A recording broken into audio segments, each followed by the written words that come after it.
नाफेडची कांदा खरेदी असेल किंवा दरवर्षी देशभरातील कांदा उत्पादनाचं गणित असेल, हे आपण मागील 2 व्हिडिओतून समजून घेतलं.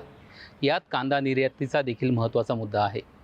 भारतातील कांदा निर्यात गेल्या 4-5 वर्षात कशी आहे, कांदा निर्यातीत क्रमांक 1 वर असलेला भारत नंतरच्या 3 वर्षात 5व्या क्रमांकावर का घसरला, त्याची कारणं काय आणि सध्या निर्यातीची परिस्थिती कशी आहे, हे आपण आजच्या व्हिडिओतून आकडेवारीसह समजून घेऊयात. नमस्कार, मी गोकुळ पवार आणि तुम्ही पाहत आहे लोकमत ॲग्रो. सन 2022-23 पर्यंत कांदा निर्यातीत क्रमांक 1 वर असलेला भारत नंतरच्या 3 वर्षात 5व्या क्रमांकावर घसरला आहे. केंद्र सरकारच्या निर्यातबंदी, किमान निर्यात मूल्यात वाढ यासारख्या धोरणांमुळे भारताचं अव्वल स्थान हॉलंडसारख्या देशानं हिसकावून घेतलं आहे.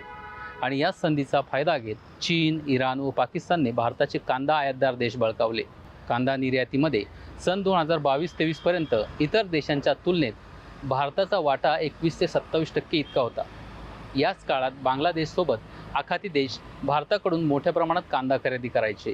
सन 2014-15 ते 25-26 या 11 वर्षात भारत सरकारनं कांद्यावर 3दा निर्यात बंदी लावली.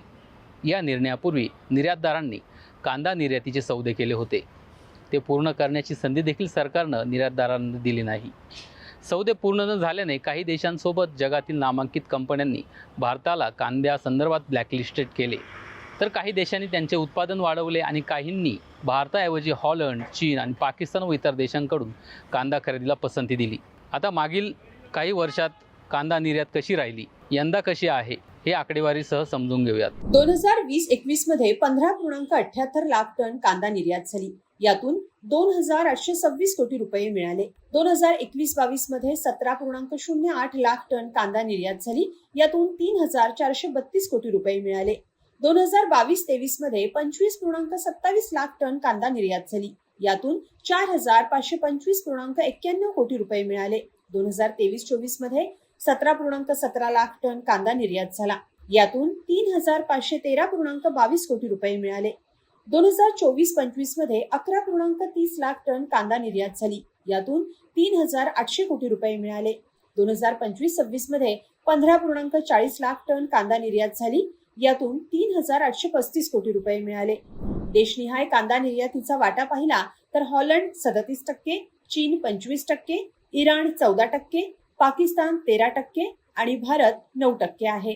11 वर्षातल्या निर्यात बंदीचा काळ पाहिला तर 29 सप्टेंबर 2019 ते 15 मार्च 2020 या काळात 5.5 महिने, 14 सप्टेंबर 2020 ते 1 जानेवारी 2021 या काळात 3.5 महिने, 8 डिसेंबर 2023 ते 4 मे 2024 या काळात 5 महिने अशी निर्यात बंदी राहिली आहे. या पार्श्वभूमीवर कांदा निर्यातदार संघटनेचे उपाध्यक्ष विकास सिंग म्हणाले, फायनान्शियल इयर 2025-26 ला निर्यातचे आकडे आले आहे आणि तो मागच्या वर्षपेक्षा 38% जास्त आहे. 2024-25 मध्ये एक्सपोर्ट 11.7 लाख मेट्रिक टन होता, पण 2025-26 मध्ये हा वाढून 15.4 लाख मेट्रिक टन आहे, तो पण विदाऊट बांगलादेश. बांगलादेशने मागच्या वर्षी आपल्याकडून फक्त 6% कांदा घेतला आहे आणि हा व्हॉल्यूम आपण जे वाढवला आहे भारताच्या निर्यातकांनी, तो मोस्टली गल्फ कंट्रीज, श्रीलंका आणि फार ईस्ट कंट्रीजमध्ये हा व्हॉल्यूम वाढून आला आहे. सरकारने असंच निर्यातवर प्रोत्साहन दिली किंवा काहीच अडचण नाही आणला तर आपण या वाढवू शकतो, याचा पूर्ण विश्वास आहे आम्हाला. निर्यात बंदीमुळे कांद्याचे दर पडतात आणि शेतकरी आक्रमक होतात. हा प्रकार टाळण्यासोबतच कांद्याची निर्यात अप्रत्यक्ष रोखण्यासाठी केंद्र सरकारनं निर्यात शुल्क व किमान निर्यात मूल्य या गोष्टी लादल्या. सरकारनं 19 ऑगस्ट 2023 रोजी पहिल्यांदा कांदा निर्यातीवर 40% निर्यात शुल्क आकारले. 28 ऑक्टोबर 2023 ला कांदा निर्यातीवर $800 प्रति मेट्रिक टन एवढे प्रचंड किमान निर्यात मूल्य लावले. 4 मे 2024 ला निर्यात बंदी उठवल्यानंतर सरकारनं $550 प्रति टन किमान निर्यात मूल्य कायम ठेवले. या निर्णयामुळे कांद्याचे निर्यात मूल्य वाढले व निर्यात मंदावली. म्हणजेच सरकारनं भारतीय कांदा निर्यातीला अप्रत्यक्ष ब्रेक लावला.